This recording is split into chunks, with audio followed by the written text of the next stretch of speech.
Bienvenue au podcast Lumière de vie avec Véronique Omans.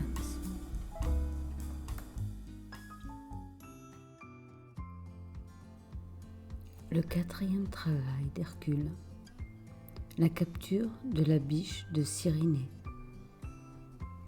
Celui qui préside dans la chambre du conseil du Seigneur s'adressa à l'instructeur qui se tenait à ses côtés. Où est le Fils de l'homme qui est Fils de Dieu? Comment est-il mis à l'épreuve et dans quel service est-il engagé?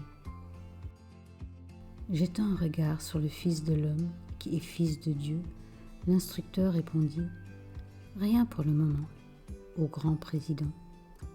Le troisième grand test a donné un enseignement très profitable à un élève tel que lui. Il médite et réfléchit. Procurez-lui une épreuve qui suscitera son choix le plus judicieux. Envoyez-le au travail dans un domaine où il devra décider quelle voie, parmi beaucoup d'autres, éveillera l'obéissance de son cœur. Préparez-lui aussi un test très simple sur le plan extérieur et qui, cependant, du côté intérieur de la vie, lui ouvrira les yeux sur la plénitude de sa sagesse et de la justesse de son pouvoir de choisir.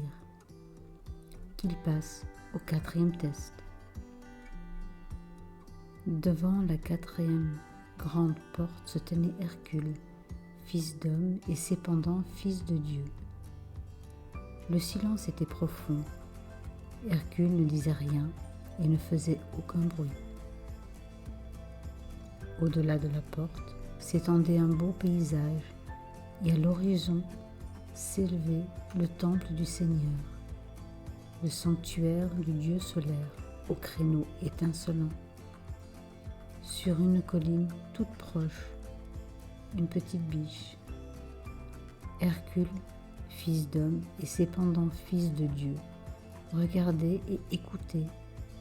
Il entendit une voix.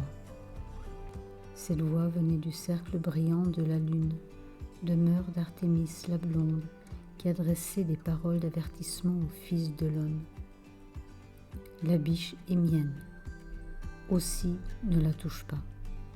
Pendant longtemps je l'ai nourrie et je l'ai soignée quand elle était jeune. La biche est mienne, et mienne, elle doit rester.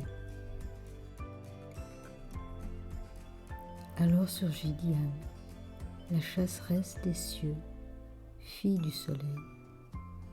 Bondissant vers la biche, elle en revendiqua la possession. Non, Artémis, ma belle, la biche est à moi et doit rester mienne. Jusqu'ici, elle était trop jeune, mais maintenant, elle peut être utile. La biche aux cornes d'or est mienne, et mienne, elle restera. Hercule, se tenant entre les piliers de la porte, écoutait et entendait la querelle, surpris que les deux jeunes filles contestent la possession de la biche. Une autre voix résonna à ses oreilles avec autorité. La biche n'appartient à aucune des jeunes filles, ô Hercule, mais au Dieu dont tu vois le sanctuaire au loin, sur ce mont. Va la délivrer, conduis-la dans le sanctuaire, où elle sera en sécurité, et laisse-la là. C'est chose simple à faire, ô Fils d'homme. Cependant, réfléchis à mes paroles. Et ton Fils de Dieu, tu peux par conséquent chercher et prendre la biche. Va. Hercule s'élança à travers la quatrième porte, laissant derrière lui tous les dons reçus, n'emportant rien qui pourrait empêcher sa rapide poursuite.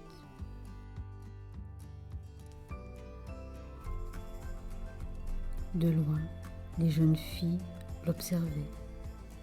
Artémis, la belle, qui de la lune se penchait, et Diane, la ravissante chasseresse des bois de Dieu, suivaient les mouvements de la biche, et, lorsque le moment était propice, elle trompait Hercule, déjouant ses efforts. et chassa la biche d'un lieu à l'autre, et chacune le trompa subtilement à maintes reprises. Ainsi, pendant toute une année, le Fils de l'homme, qui est Fils de Dieu, poursuivit la biche de place en place, apercevant parfois sa forme, mais pour découvrir que, dans la profondeur des bois, elle avait disparu. De colline en colline, et de forêt en forêt, il la chassa jusqu'au jour où, près d'un étang, il la trouva étendue de tout son long sur l'herbe non fouillée, endormie, fatiguée de sa fuite. Hercule fit tranquillement un pas et, la main tendue et l'œil assuré, il décocha une flèche vers la biche et la blessa au pied. Faisant appel à toute sa volonté, il s'approcha. La biche ne bougeait pas. Il vint tout près d'elle et la serra dans ses bras, tout contre son cœur. Artémis et Diane le regardaient. « La recherche est terminée, » cria-t-il d'une voix forte. « Je fus conduit dans les ténèbres du nord et je ne trouvai pas la biche. Dans des bois sombres et profonds, je luttai pour me frayer un chemin, mais je ne trouvai pas la biche. Sur les mornes plaines, les lieux arides et les déserts sauvages, je cherchai avec angoisse la biche. Pourtant, je ne la trouvai pas. Partout où j'arrivais, les jeunes filles détournaient mes pas. Pourtant, je persévérais. Et maintenant, la biche est mienne. La biche est mienne. » Non, ô Hercule, arriva à ses oreilles la voix de quelqu'un qui se tenait près de celui qui préside dans la chambre du conseil du Seigneur. La biche n'appartient pas à une fille ou un fils d'homme, même s'ils sont filles et fils de Dieu. Conduis-la au sanctuaire lointain où demeurent les fils et filles de Dieu, et laisse-la là avec eux. Pourquoi, ô sage instructeur, la biche est mienne, mienne par ma longue recherche et mon long voyage, mienne aussi parce que je la serre contre mon cœur? N'es-tu pas un fils de Dieu, bien que fils d'homme? Le sanctuaire n'est-il pas aussi ta demeure? Ne partages-tu pas la vie de tous ceux qui y résident? Porte la biche sacrée dans le sanctuaire de Dieu et laisse-la là, ô Fils de Dieu. Alors Hercule porta la biche au sanctuaire sacré de Messénie, la déposa au centre du lieu saint et l'y laissa. Quand il la posa devant le Seigneur, il remarqua à son pied la blessure causée par la flèche de l'arc qu'il avait utilisée. La biche était sienne par son droit de recherche et sienne par son adresse et la prouesse de son bras. La biche est donc doublement mienne, dit-il. Artémis, qui se tenait dans la cour extérieure de ce lieu très saint, entendit son retentissant cri de victoire et dit « Non, la biche est mienne. Elle a toujours été. Je vis sa forme reflétée dans l'eau. J'entendis ses pas sur les chemins de la terre. Je sais que la biche est mienne, car toute forme est mienne. » Du lieu saint, le lieu solaire déclara « La biche est mienne et non tienne, ô Artémis. Son esprit repose en moi de toute éternité, ici, au centre du sanctuaire sacré. Tu ne peux y entrer, ô Artémis, mais sache que je dis la vérité. Diane, la belle sécheresse du Seigneur, peut entrer un instant et te dire ce qu'elle voit. » Dans le sanctuaire, Diane passa un instant et vit la forme de ce qui était la biche, gissant devant l'autel comme morte. Dans sa détresse, elle dit « Si son esprit repose en toi, ô grand Apollon, noble fils de Dieu, sache alors que la biche est morte. Elle a été tuée par l'homme qui est un fils d'homme, bien qu'il soit fils de Dieu. Pourquoi peut-il entrer dans le sanctuaire tandis que nous attendons la biche au dehors? Parce qu'il a porté la biche dans ses bras contre son cœur, et dans le lieu saint, la biche repose, ainsi que l'homme. Tous les hommes sont miens. La biche est mienne aussi. Elle n'est ni à vous, ni à l'homme. Hercule, revenant de l'épreuve, passa de nouveau par la porte et trouva son chemin, le ramenant vers l'instructeur de sa vie. J'ai rempli la tâche préparée par le grand être qui préside. Elle était simple, si l'on accepte le temps qu'il prit et la fatigue de la recherche. Je n'écoutais pas les revendicateurs, ni n'hésitais en chemin. La biche est dans le lieu saint, près du cœur de Dieu, et aussi, à l'heure du besoin, elle est proche de mon cœur. Hercule, mon fils, va et regarde de nouveau entre les piliers de la porte. Hercule obéit. Au-delà de la porte, le paysage était magnifique et à l'horizon s'élevait le temple du Seigneur, le sanctuaire du Dieu solaire au créneau étincelant, tandis que, sur une colline proche, se tenait une biche. Ai-je accompli l'épreuve, ô sage instructeur? La biche est de nouveau sur la colline où je l'avais vue au début de ma recherche. De la chambre du conseil du Seigneur, où siège le grand être qui préside, une voix se fit entendre. À maintes et maintes reprises, tous les fils et filles des hommes, qui sont les fils et filles de Dieu, cherchent la biche aux cornes d'or et la portent dans le lieu saint, à maintes et maintes reprises. Alors l'instructeur dit au Fils de l'homme, qui est Fils de Dieu, le 4e travail est terminé, et la recherche doit être fréquente en raison de la nature du test et de la nature de la biche. Ne l'oublie pas, mais médite sur la leçon apprise. Explorons la symbolique. Nous retrouvons dans ce 4e travail différents niveaux de conscience. Premièrement, Artémis.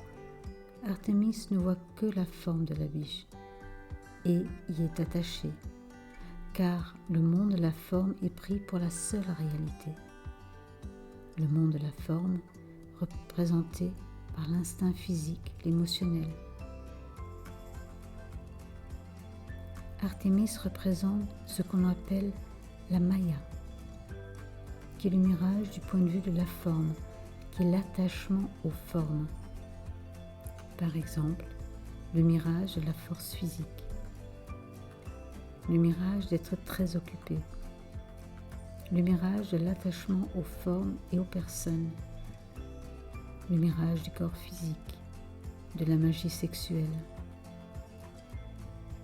le mirage d'harmonie, le mirage de la pitié de soi, de la popularité, de la sentimentalité, le mirage de la peur provoquée par une trop grande sensibilité, le mirage qui vise au confort et à la satisfaction personnelle, le mirage du sacrifice de soi.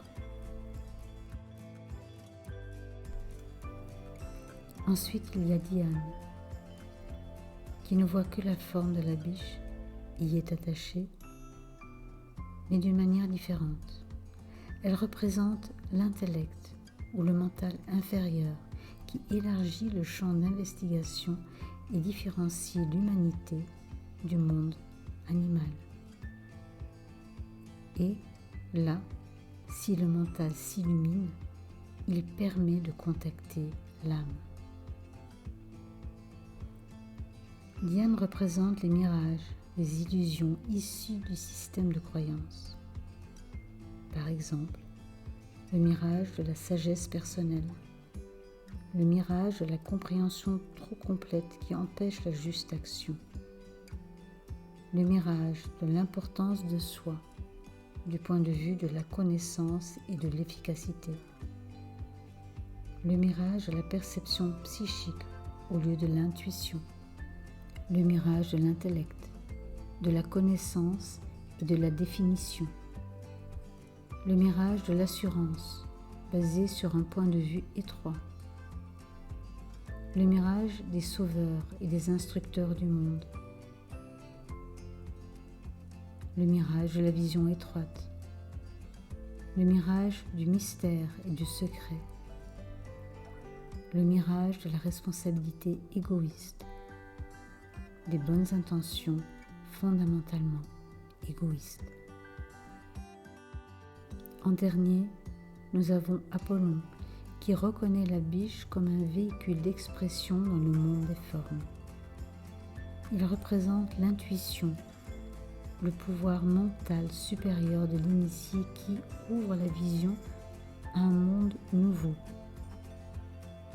Il est le garant de la vérité, de la clairvoyance, de la lumière de l'âme et de l'illumination spirituelle.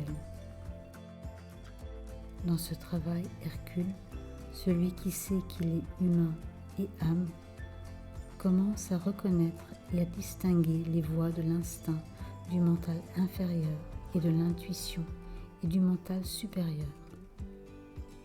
Quand il tient la biche près de son cœur, il la reconnaît en tant qu'âme, mais veut se l'approprier.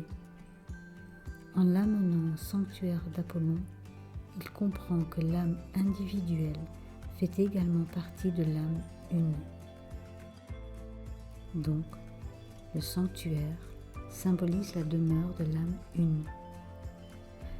La biche avec les cornes d'or représente l'âme incarnée dans la forme. Ses sabots symbolisent avoir les pieds sur terre, être incarné. Donc, quand le sabot est blessé, l'âme quitte le corps. Les cornes d'or symbolisent le mental éclairé. L'arc et la flèche représentent la volonté d'atteindre le but, de devenir une personnalité intégrée par l'âme. Ce travail nous invite à reconnaître la voix de l'âme, à apprendre à faire le discernement entre les voies ou les différentes consciences et faire un choix conscient de quelle voie ou chemin suivre.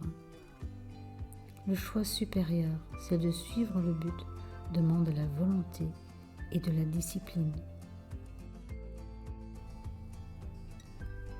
La conscience de la forme, ou l'ego, dit « Je suis une personnalité avec une âme ». L'âme dit « Je suis une âme avec une personnalité ».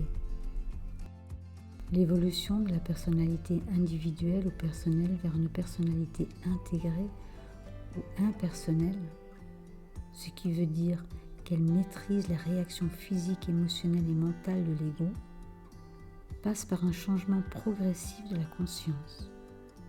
Ce changement se fait par le vécu.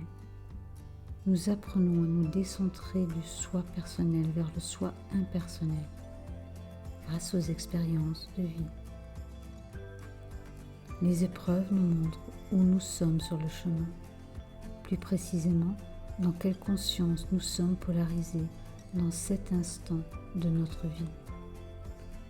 Ceci nous permet de reconnaître le prochain pas à effectuer sur le chemin de l'impersonnalité. Dans un premier temps,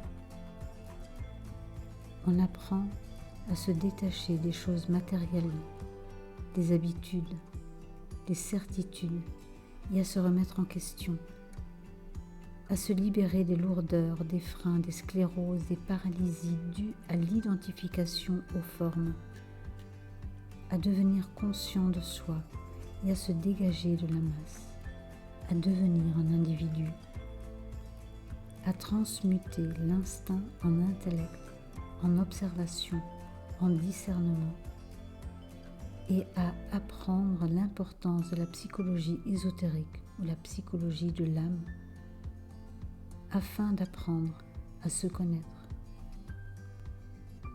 Cela est fait avec la volonté de s'approcher et de connaître l'âme.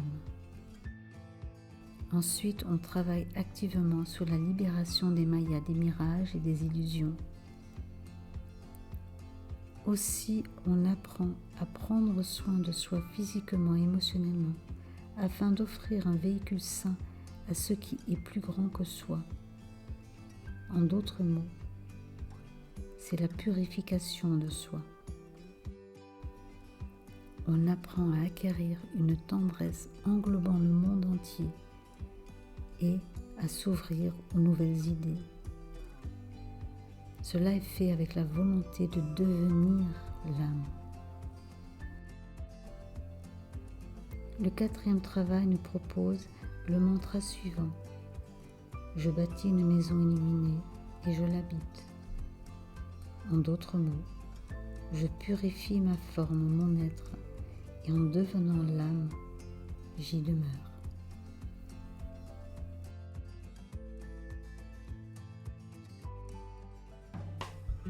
Si ce podcast vous a plu, pensez à vous abonner. Vous pouvez également visiter la série podcast Méditation Lumière de Vie. Vous y trouverez des méditations guidées pour vous aider sur votre chemin de réalisation de soi.